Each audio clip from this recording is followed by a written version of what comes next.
Hello everyone. So I have followed the same steps which I mentioned in our previous lecture, and I have copied all the WAR files here related to internet banking, withdraw, deposit, and customer care.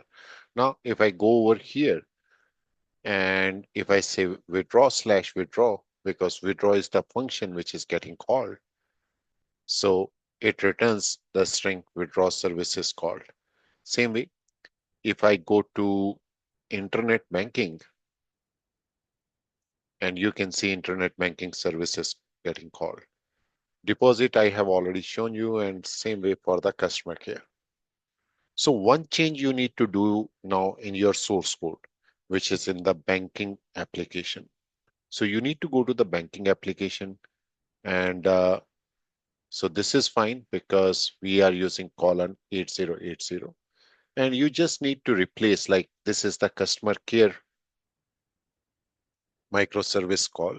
So we just need to replace this with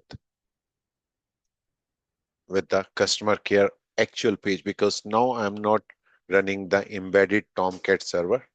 Instead of that, I'm using the actual Tomcat server where my application is deployed. Same way, if I take the deposit one, so if I say deposit, right? So this is my deposit service. So I'll just copy this and I will go to my deposit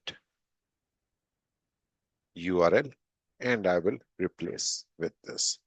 Same way, we will replace this withdraw, right? So just make sure that everything is properly configured.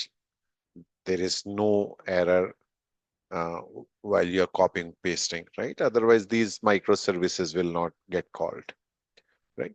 So this is withdraw, and same way for internet banking slash and internet banking. Okay, so that change we need to do. Now, let us do one thing.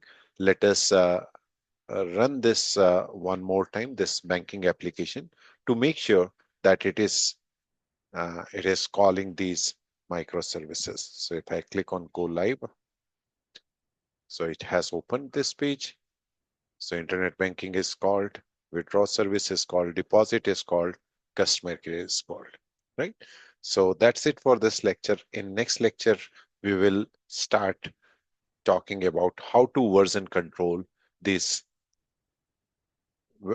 application. Thank you very much for watching. See you in the next lecture.